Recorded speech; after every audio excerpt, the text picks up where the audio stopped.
Hello दोस्तों। आज का विषय है हमारा तकनीकी शब्दावली टेक्निकल टर्म्स। तो चलिए शुरू करते हैं इसके बारे में। तो आज हम जानने वाले हैं यहाँ पर यह 21 टेक्निकल टर्म्स के बारे में कि यह क्या होते हैं और इनका क्या महत्व होता है हमारे मैकेनिकल लाइन में। तो चलिए शुरू करते हैं। देखिए, सबसे पहले आप यहाँ देख रहे हैं टीडीसी, बीडीसी और स्ट्रोक। जी हाँ, हम अब इनके बारे में जानने वाले हैं, तीनों के बारे में, कि टीडीसी, बीडीसी और जो स्ट्रोक है यह क्या है। तो देखिए, सबसे पहले शुरू करते हैं टीडीसी से। टीडीसी की फुल फॉर्म होती है टॉप डेड सेंटर। टॉप का मतलब ऊपर की तरफ, डेड मतलब आखिरी सिरा, और सेंटर का मतलब होता है स्थान, बिंदु या जगह। तो हम यहाँ कह सकते हैं कि कोई ऐसी वस्तु है जिसका ऊपर की तरफ क्या है, एकदम अंतिम बिंदु है। तो जी हाँ, हमारे जो पिस्टन है, जिसे सिलेंडर में क्या होता है, टीडीसी से बीडीसी या बीडीसी से टीडीसी, जिसे हम कहते हैं रेसिप्रोकेटिंग मोशन, या फिर इसे ऊर्ध्वाधर गति में चलना होता है। तो इस स्थिति में जो पिस्टन होता है, इसकी एक स्थिति होती है जिससे ये ऊपर नहीं जा सकता, वहाँ से लौट के वापस नीचे की तरफ आता है। तो इसीलिए हम उसे कह देते हैं ऊपर की तरफ आखिरी बिंदु। तो हम इसे कह सकते हैं कि सिलेंडर हेड की तरफ पिस्टन का वह अंतिम बिंदु जिससे ऊपर पिस्टन नहीं जा सकता। इसी प्रकार bottom dead centre. Bottom dead centre का मतलब यहाँ पर यही है। बॉटम मतलब होता है तला, डेड मतलब वही आखिरी या खत्म स्थान, और सेंटर के मतलब जगह हो गई। तो इस तरीके से हम इसे कह सकते हैं कि पिस्टन का नीचे की तरफ वह अंतिम बिंदु जिससे पिस्टन नीचे नहीं जा सकता। तो नीचे का जो स्थान होता है वह क्रैंककेस की तरफ होता है। तो इसीलिए हम कहते हैं कि इंजन में क्रैंककेस की तरफ पिस्टन का वह अंतिम बिंदु जिससे पिस्टन नीचे नहीं जा सकता है। और जी हाँ, टीडीसी से बीडीसी के बीच की जो दूरी होती है यह स्ट्रोक कहलाता है, जिसे हम लेंथ बोलते हैं। यह स्ट्रोक लेंथ होती है जो कि टीडीसी से बीडीसी की ओर नापी जाती है, और इसे ही हम स्ट्रोक के नाम से जानते हैं। चलिए आगे चलते हैं। इसके बाद हम बात करते हैं बोर की। तो बोर जो है यह सिलेंडर का व्यास बोर कहलाता है। जो आप ये गोल हिस्सा देख रहे हैं यही क्या है, सिलेंडर का बोर कहलाता है। चलिए आगे चलते हैं। इसके बाद हम बात करते हैं साइकिल की।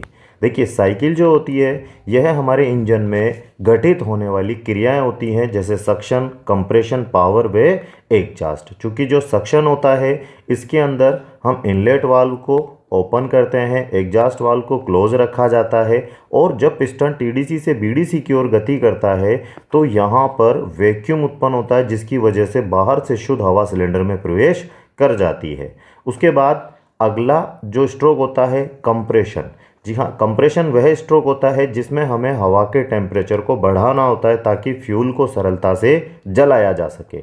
इसके बाद हम दोनों वाल्वों को बंद करते हैं और पिस्टन को बीडीसी से टीडीसी की ओर लेकर के आया जाता है, और इसमें आए हुए चार्ज को कंप्रेस किया जाता है। परिणाम ये होता है कि इसका जो टेम्परेचर है यह बढ़ जाता है। यदि यहाँ पेट्रोल इंजन है तो इसी समय इसको स्पार्क दिखाया जाता है। यदि यह डीजल इंजन है तो इस समय इसमें दबी हुई हवा पर डीजल का छिड़काव करवाया जाता है। परिणाम ये होता है कि वहाँ पर यह चार्ज जल पड़ता है, और जलते ही वहाँ हमारे इंजन को पावर प्राप्त हो जाती है। और इस पावर को प्राप्त करने के लिए ही हम लोग ये तीनों क्रियाएं करवाते हैं। क्योंकि अब जलने के बाद ये गैसें हमारे किसी काम की नहीं होती है, इसीलिए जली हुई गैसों को सिलेंडर से बाहर निकाल दिया जाता है, जिसको निकालने के लिए हम यहाँ पर एग्जॉस्ट वाल्व को खोल देते हैं, इनलेट वाल्व को बंद रखा जाता है। यहाँ ध्यान देने वाली बात यह है कि कंप्रेशन स्ट्रोक और पावर स्ट्रोक में क्या किया जाता है, यह दोनों वाल्वों को बंद रखा जाता है। तो जी हाँ, यहाँ पर साइकिल से हमारा अभिप्राय यह है कि सबसे पहले सक्शन हुआ, उसके बाद कंप्रेशन किया गया, फिर हमें पावर मिली, और उसके बाद हमने एग्जॉस्ट किया। तो यह जो क्रियाएं हैं ये इसी क्रम में लगातार बार बार होती रहेंगी तो हमें पावर मिलती रहेगी। यदि यह क्रिया इसी क्रम में नहीं होती है तो हमें पावर प्राप्त नहीं होगी। तो इसीलिए हम यहाँ कहते हैं कि सक्शन, कंप्रेशन, पावर व एग्जॉस्ट का, इन चारों क्रियाओं का इसी क्रम में लगातार बार बार होना क्या कहलाता है, साइकिल कहलाता है। चलिए आगे चलते हैं। इसके बाद हम आगे बात करते हैं swept volume, clearance volume, total volume और कंप्रेशन रेशो की।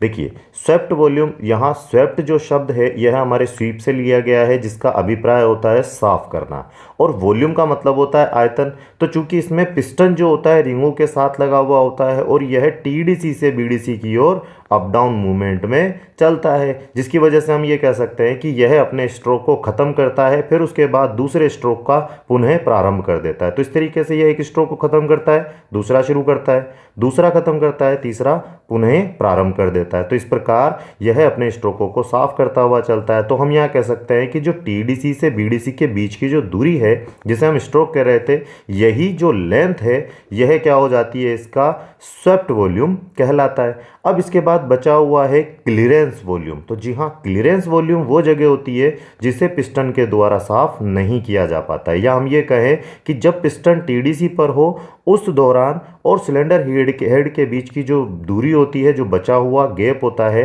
वही स्थान क्या कहलाता है, हमारा क्लीयरेंस वॉल्यूम के नाम से जाना जाता है। जी हाँ, स्वेप्ट वॉल्यूम और क्लीयरेंस वॉल्यूम को इसके अलावा भी दूसरे नाम से भी जाना जाता है, जिसे हम कहते हैं सबसे पहला पिस्टन डिस्प्लेसमेंट वॉल्यूम। अब देखिए, डिस्प्लेसमेंट का मतलब ये होता है कि किसी का क्या किया गया है, स्थानांतरण किया गया है, डिस्प्लेसमेंट। तो डिस्प्लेस का मतलब ये हो गया कि यहाँ पर पिस्टन को जो है टीडीसी से अपना स्थान छोड़ करके कहाँ जाना पड़ रहा है, बीडीसी पर जाना पड़ रहा है, जिसे हम क्या कह रहे हैं कि इसको ट्रांसफ़र किया जा रहा है, इसका स्थानांतरण किया जा रहा है। इसीलिए हम इसे क्या कहते हैं कि यह स्वेप्ट वॉल्यूम जो है इसका डिस्प्लेसमेंट वॉल्यूम भी कहलाता है। इसी प्रकार क्लीयरेंस वॉल्यूम का मतलब अन डिस्प्लेसमेंट वॉल्यूम, कि जिसे क्या नहीं किया जा सकता, बदला नहीं जा सकता या उसे छेड़ा नहीं जा सकता। ठीक है, तो यह जो वॉल्यूम होता है यह क्लीयरेंस वॉल्यूम कहलाता है। इसे अनस्वेप्ट वॉल्यूम के नाम से भी जानते हैं। इसके बाद हम बात करते हैं कुल आयतन की। कुल आयतन से हमारा यहाँ पर अभिप्राय है सिलेंडर में जो स्वेप्ट वॉल्यूम है वह और क्लीयरेंस वॉल्यूम को जोड़ने के बाद जो यहाँ पर कुल अनुपात बनता है, या हम ये कहें कि कुल वॉल्यूम बनता है, यही हमारा क्या कहलाता है, टोटल वॉल्यूम के नाम से जाना जाता है, कुल आयतन कहलाता है। तो देखिए, उसके लिए हमने एक उदाहरण यहाँ पर लिया है कि मानते हैं हम यहाँ पर कि जो क्लीयरेंस वॉल्यूम है वह है हमारा 9 घन सेंटीमीटर, और जो हमारा स्वेप्ट वॉल्यूम है वह मानते हैं हम यहाँ पर है 81 घन सेंटीमीटर। अब देखिए, इसे निकालने का एक सूत्र है जिसे हम कहते हैं कंप्रेशन रेशो निकालने का सूत्र, जिसके लिए हम लिखते हैं यहाँ पर, क्योंकि V जो होता है या हम ये कहें वॉल्यूम जो होता है ये सब में कॉमन होता है, इसीलिए हम V बढ़ा लेते हैं वॉल्यूम का। अब यहाँ पर swept volume plus clearance volume लिखा गया, क्योंकि जो पिस्टन होता है यह हमारा बीडीसी से टीडीसी की ओर गति करता है और उसके बाद क्लीयरेंस वॉल्यूम में कुल हवा को क्या करता है, ये भर देता है, यहाँ हम ये कहते हैं इसे भींच देता है, जिसकी वजह से हम ये कहते हैं कि भाई सिलेंडर में कितनी हवा आई और उसे दबा करके कितने स्थान में कर दिया गया। यही क्या कहलाता है, हमारा कंप्रेशन रेशो, या हम कहते हैं कंप्रेशन अनुपात कहलाता है। जी हाँ, कि सिलेंडर में कुल हवा कितनी भरी जाती है और उसके बाद उसे कितने से स्थान में दबा दिया जाता है। तो जैसे हम यहाँ देख रहे हैं कि हमने यहाँ 21 घन सेंटीमीटर प्लस 9 घन सेंटीमीटर को जोड़ दिया। जोड़ने के बाद अब हम यहाँ पर बटे में 9 लिख रहे हैं, क्योंकि यहाँ पर टोटल हवा को क्या किया जा रहा है, 9 घन सेंटीमीटर में कंप्रेस किया जा रहा है। इसके बाद हम जो है इसमें भाग देते हैं, तो 9 बटे हमने लिखा यहाँ पर 90/9। अब 9 का भाग देने पर यहाँ आ जाता है 10:1। तो इस तरीके से हम कहते हैं कि इसका कंप्रेशन जो अनुपात आया या कंप्रेशन रेशो आया, यह आया 10:1। चलिए आगे चलते हैं। इसके बाद हम बात करते हैं पिस्टन रॉक पोजीशन की। पिस्टन रॉक पोजीशन से हमारा यहाँ अभिप्राय होता है कि पिस्टन या हमारे इंजन में पिस्टन की एक ऐसी स्थिति आती है जिस समय हमारा पिस्टन तो स्थिर होता है और कनेक्टिंग रोड जो होती है वो अपनी दिशा बदलती है, या हम ये कहें कि अपना स्ट्रोक बदलती है, क्योंकि पिस्टन जो है यह हमारा टीडीसी से बीडीसी ऊर्ध्वाधर या रेसिप्रोकेटिंग मोशन में क्या होता है, ये चलता है। लेकिन कनेक्टिंग रोड जो होती है इसे अपनी दूरी या अपना स्थान बदलना पड़ता है। तो एक ऐसी स्थिति जिस समय यह अपना स्थान बदलती है लेकिन पिस्टन क्या होता है, स्थिर होता है, वही पोजीशन हमारे पिस्टन की रॉक पोजीशन कहलाती है। जी हाँ, यह हमारे टीडीसी और बीडीसी दोनों पर आती है, लेकिन हमारा जो टीडीसी पॉइंट होता है यह हमारे लिए सबसे महत्वपूर्ण होता है। हम जब भी इंजन की टाइमिंग मिलाते हैं या हम टैपिट सेट करते हैं तो उस समय हमें पिस्टन की रॉक पोजीशन को देखना होता है, और इसी समय हम जो है फ्यूल का छिड़काव करवाते हैं या फिर स्पार्क यहाँ पर पिस्टन को उपलब्ध कराते, ताकि जितने समय में कनेक्टिंग रोड अपनी दिशा को बदले, इस समय के अंदर यहाँ पर जो फ्यूल है, जो मिक्सचर है, वह पूरी तरीके से जल जाए या बर्न हो जाए, ताकि जब पिस्टन क्या हो जाए अपनी दिशा परिवर्तित कर ले तो वहाँ पर उन गैसों का एक दबाव पड़े और पिस्टन फिर से टीडीसी से बीडीसी की ओर रिटर्न हो जाए पावर लेकर। आगे चलते हैं। उसके बाद आता है क्रैंक थ्रो।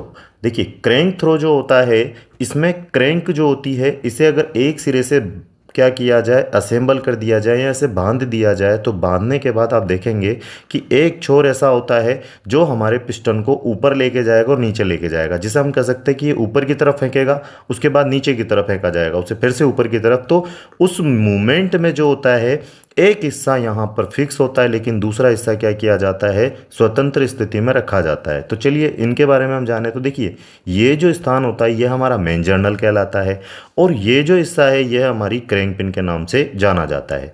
मेन जर्नल और क्रैंक पिन को हम जब क्या करते हैं, असेंबल करते हैं, इन्हें जोड़ा जाता है, तो यह हमारा क्रैंक वेब कहलाता है। और वेब जो है, अब यहाँ पर क्या होता है कि जो हमारा मेन जर्नल है इसके सेंटर से, इसके केंद्र से और हमारे क्रैंक पिन के जो बीच की दूरी है, जिसे आप देखेंगे यह है, तो यही क्या कहलाता है, इसका क्रैंक थ्रो कहलाता है, जो कि 90 डिग्री का होता है। जी हाँ, हमारे मेन जर्नल से क्रैंक पिन के बीच की दूरी यह हमारी क्या कहलाती है, एक क्रैंक थ्रो कहलाती है। एक क्रैंक थ्रो जो होता है यह 90 डिग्री का होता है और स्ट्रोक लेंथ जो होती है वह 180 डिग्री की होती है। तो हम कह देते हैं कि हमारे एक स्ट्रोक में 2 क्रैंक थ्रो होते हैं। आगे चलते हैं। इसके बाद हम बात करते हैं कंप्रेशन प्रेशर की। कंप्रेशन प्रेशर से हमारा अभिप्राय है कि सिलेंडर के अंदर जब हवा को क्या किया जाता है, कंप्रेस किया जाता है, या हम ये कहें कि दोनों वाल्वों को बंद किया जाता है और सिलेंडर में आई हुई हवा को जब क्या किया जाता है, भींचा जाता है या उसे कंप्रेस किया जाता है, तो उस समय जो दबी हुई हवा होती है उसका जो प्रेशर होता है पिस्टन के ऊपर, वही हमारा कंप्रेशन प्रेशर कहलाता है। जी हाँ, इसे आपने महसूस भी क्या होगा, यदि जब आपके पास बाइक है और आप उसके ऊपर किक लगाते हैं और यदि वह किक क्या हो जाती है, वापस रिटर्न होती है, तो उसके किक रिटर्न होने का कारण यही होता है कि जो आपने ताकत लगाई थी वह उस कंप्रेशन से कम थी। परिणाम ये होता है कि वही कंप्रेशर क्या होता है, वापस से पिस्टन को ऊपर की ओर धकेल देता है। तो इसीलिए हम उसे क्या कह देते हैं, कंप्रेशन प्रेशर कह देते हैं। इसके बाद आगे हम बात करते हैं और बताते हैं थर्मल एफिशिएंसी के बारे में। और थर्मल एफिशिएंसी जो होती है, क्योंकि इसमें भी हम देखिए इसे समझते हैं कि थर्मल जो शब्द लिया गया है यह भी हमारे हीट या हम ये कहें कि गर्मी से रिलेटेड होता है। तो देखिए यहाँ आप एक चित्र देख रहे हैं, इसमें आपको दिखाई दे रहा है कि एक इंजन है जिसमें पिस्टन और लाइनर है, और यहाँ पर क्रैंक शाफ्ट का जो भाग है पिछला, यह फ्लाईव्हील से जोड़ा गया। फ्लाईव्हील के आगे हमारी क्लच प्लेट है, प्रेशर प्लेट है। उसके बाद आप देख रहे हैं कि हमारे गियर बॉक्स के साथ इसे जोड़ा गया है, जहां पर गियरों के माध्यम से क्या हो रहा है, यह जो चाल है टायरों तक पहुंचाई जा रही है। तो देखिए यहाँ थर्मल एफिशिएंसी से मतलब ये है कि जो फ्यूल, या हम देखिए इसकी परिभाषा बोलते हैं कि चलते हुए इंजन में जो फ्यूल या हम कहते हैं हीट काम में लाई जाती है, वही क्या कहलाती है, थर्मल एफिशिएंसी कहलाती है। तो यहाँ हीट से मतलब ये होता है कि इसमें डीजल या पेट्रोल जा रहा है और जल रहा है, जलने के कारण ये पिस्टन अप डाउन मूवमेंट में हो रहा है, जिसके परिणाम स्वरूप यहाँ पर फ्लाईव्हील जो हो रहा है यह घूम रहा है, गति कर रहा है। परिणाम ये हो रहा है, इसके घूमने के कारण यह जो चाल है हमारे टायरों तक पहुँच रही है। तो हम ये कह सकते हैं कि थर्मल एफिशिएंसी मतलब जो हमारी थर्मल एफिशिएंसी है या इसकी जो दक्षता है, थर्मल दक्षता जिसे हम कहते हैं, ये मैकेनिकल एफिशिएंसी है कि इसमें पिस्टन पर जो फ्यूल जल रहा है और इसके एवज में जो पिस्टन ताकत लगा रहा है, और हमारे इंजन के द्वारा जो कार्य किया गया, चाहे वो टायर के माध्यम से किया गया हो या फिर इस फैन बेल्ट लगा करके आपने यहाँ पर इसे चक्की में काम में लिया हो, या वाटर पंप लगाया हो, या फिर आपने जनरेटर के रूप में इसे काम में लेकर के बिजली उत्पन्न की हो, तो वहाँ पर इसे कितनी देर तक चलाया गया और उसके एवज में आपने क्या किया, उससे कितना आपको फ़ायदा हुआ। जैसे हम कह देते हैं कि हमने जो है 1 लीटर पेट्रोल में 60 किलोमीटर की दूरी तय की गई, तो हम कह देते हैं कि हमारी गाड़ी का जो एवरेज है यह 1 लीटर में 60 है। तो चूंकि 1 लीटर पेट्रोल जब इसमें जल रहा है या डीजल जल रहा है तो उसके एवज में हमारा इंजन जो है वो गति कर रहा है, वो चाल दे रहा है। तो वो कितनी चाल चल रहा है, तो हम कहते हैं कि वो 60 किलोमीटर की दूरी तय कर रहा है। तो इसीलिए हमने इसको परिभाषा में समझाया कि चलते हुए इंजन में जो हीट काम में लाई जाती है वही क्या कहलाती है, थर्मल एफिशिएंसी कहलाती है। आगे चलते हैं। इसके बाद हम बात करते हैं वॉल्यूमेट्रिक एफिशिएंसी। देखिए वॉल्यूमेट्रिक एफिशिएंसी का मतलब यहाँ पर ये होता है कि देखिए इस इमेज में आप देख रहे हैं कि यहाँ पिस्टन की दो स्थितियाँ हैं। एक पिस्टन आपका जो है क्लीयरेंस वॉल्यूम में है, मतलब टीडीसी पर है, और एक में पिस्टन बीडीसी पर है। तो देखिए क्या है, हम उसे भी समझने के लिए यहाँ आप देख रहे हैं कि आपको एक कोल्ड ड्रिंक की बोतल यहाँ दिखाई दे रही है, जिसमें आप देख रहे हैं कि यहाँ तक यह भरी हुई है, नीचे से ऊपर जो ब्लैक हिस्सा है, लेकिन छोटा सा हिस्सा खाली है। क्योंकि हमने इसे देखा और देखने के बाद हमने यहाँ पर क्या देखा, अंदाज़ा लगाया कि भाई ये बोतल पूरी भरी हुई नहीं है, लेकिन इसे भरा जा सकता था। तो हम इसे ही वॉल्यूमेट्रिक एफिशिएंसी भी कह सकते हैं कि सिलेंडर में भरी गई हवा और भरी जा सकने वाली हवा दोनों का अनुपात क्या कहलाता है, वॉल्यूमेट्रिक एफिशिएंसी। कि जैसे आपने देख करके पता लगाया कि यह बोतल यहाँ तक भरी हुई है, इसका मतलब थोड़ी सी खाली है और इसमें ये जगह है। तो यही हमारी क्या है, वॉल्यूमेट्रिक एफिशिएंसी है कि सिलेंडर को डिज़ाइन किया गया है जितनी हवा के लिए, यदि उतनी हवा सिलेंडर में नहीं आएगी तो हमारे इंजन को सही तरीके से पावर नहीं मिल पाएगी। तो यह हमारी टेपिट के कारण हो सकता है। तो आगे चलते हैं। इसके बाद हम बात करते हैं हॉर्स पावर। अब देखिए हॉर्स पावर जो एचपी है, अब इसमें क्या फ़र्क है। तो देखिए हॉर्स पावर जो है इसमें क्या किया गया, हमने एक वजन लटकाया।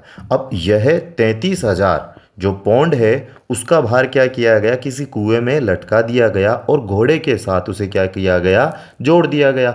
और घोड़े को जब चलाया गया तो देखा गया कि 33,000 पौंड का जो भार है, इसको चलाने के लिए एक अश्व को या एक घोड़े को ताकत लगानी पड़ रही थी। और हमने देखा कि इसे जो है 1 मिनट में यह 1 फुट तक की क्या कर रहा था, दूरी तय कर रहा था इसको खींचने में। तो हमने उसे ही क्या मान लिया, हॉर्स पावर मान लिया। अब इसी तरीके से अगर हम ये कहें कि यह तो हमारा ब्रिटिश में हो गया। इसके बाद हम बात करते हैं मीट्रिक प्रणाली में। तो मीट्रिक प्रणाली में यह जो भार है इसमें हम 4500 किलोग्राम कर देते हैं। और अश्व जो होता है, अब यह फुट की जगह हमारे मीटर में गति करेगा, मिनट वही रहेगा।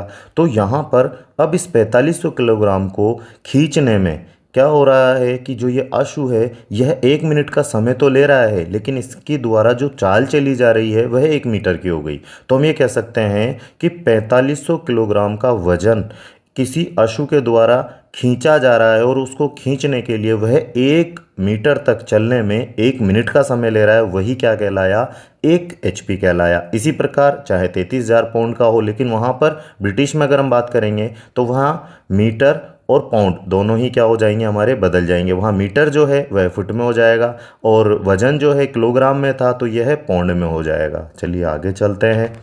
इसके बाद हम बात करते हैं IHP, FHP और BHP की। तो देखिए IHP का मतलब होता है इंडिकेटेड हॉर्स पावर, FHP का मतलब होता है फ्रैक्शनल लॉसेस पावर और BHP का मतलब होता है हमारे फ्लाईव्हील पर लाभकारी शक्ति, जिसको हम बोलते हैं ब्रेक हॉर्स पावर।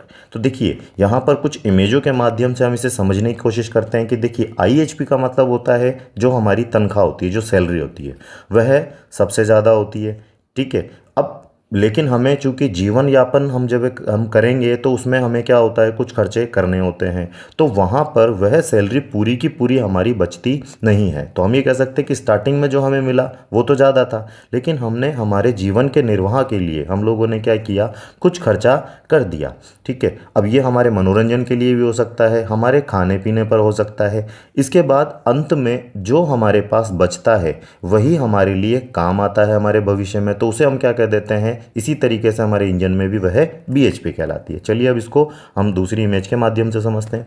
तो देखिए यहाँ पर इंजन में विकसित शक्ति, या हम ये कहें कि हर स्ट्रोक, जो भी पावर स्ट्रोक होगा इंजन में, वो सभी पावर स्ट्रोकों में जो पावर मिलेगी वह सबसे ज़्यादा होती है। लेकिन उतनी ही पावर हम क्या नहीं करते हैं, फ्लाईव्हील तक या हमारे टायरों तक नहीं पहुंच पाती है। उसका सबसे बड़ा रीज़न ये होता है कि हमारे इंजन में कैमशाफ्ट, या फिर हम ये कहें कि हमारे AC या फिर अल्टरनेटर के लिए लगाई गई हमारी पुलियाँ, ठीक है, या हमारे इंजन में ऑयल पंप, तो उन्हें चलाने में क्या हो जाता है, यह शक्ति शक्ति वह हो जाती है, जिसके परिणाम स्वरूप हमारे फ्लाईव्हील तक वह पावर नहीं पहुंच पाती है जो कि हमारे प्रारंभ में यहाँ इंजन में विकसित होती है। तो इसीलिए हम यह कह देते हैं IHP का मतलब इंडिकेटेड हॉर्स पावर, जो हमारे इंजन में विकसित हुई शक्ति। FHP फ्रिक्शनल लॉसेस पावर, घर्षण में वे हुई शक्ति। और BHP का मतलब होता है हमारी break horse power, fly wheel पर लाभकारी शक्ति। चलिए आगे चलते हैं। इसके बाद हम बात करते हैं मैकेनिकल एफिशिएंसी, जो कि हम बात कर चुके हैं कि मैकेनिकल एफिशिएंसी और थर्मल एफिशिएंसी दोनों एक ही हैं। आगे चलते हैं और यहाँ हम बात करते हैं इंडिकेटेड मीन इफेक्टिव प्रेशर की। देखिए, इंडिकेटेड मीन इफेक्टिव प्रेशर का मतलब ये होता है कि पावर स्ट्रोक, क्योंकि इसके अंदर हमारा जो पिस्टन है इसके ऊपर पावर मिल रही है। तो देखिए, एक तो कंप्रेशन स्ट्रोक के दौरान, ठीक है, जब ये पिस्टन क्या होता है BDC से TDC की ओर चलता है, तो जब कंप्रेशन स्ट्रोक के दौरान पिस्टन TDC पर हो उस समय का प्रेशर, और जब पिस्टन कहाँ पहुँच चुका है पावर मिलने के बाद TDC से BDC तक का जो प्रेशर होता है, तो उन दोनों के प्रेशर में क्या आता है, जो अंतर आता है वही क्या कहलाता है, मीन इफेक्टिव प्रेशर कहलाता है। इसीलिए हमने इसे क्या नाम दिया, इंडिकेटेड मीन इफेक्टिव प्रेशर के नाम से बुलाया। यहाँ हम वापस से इसे समझें तो देखिए, यहाँ पर एक तो जब पावर स्ट्रोक होता है तो उस समय का प्रेशर, ठीक है, ये कंप्रेशन स्ट्रोक से पहले का होता है, और पावर मिलने के बाद का प्रेशर जब पिस्टन वापस BDC पर पहुंच रहा है, तो दोनों के प्रेशर में जो अंतर आता है वही हमारा इंडिकेटेड मीन इफेक्टिव प्रेशर कहलाता है। आशा करता हूँ मेरे द्वारा दी गई जानकारी से आप संतुष्ट होंगे। धन्यवाद।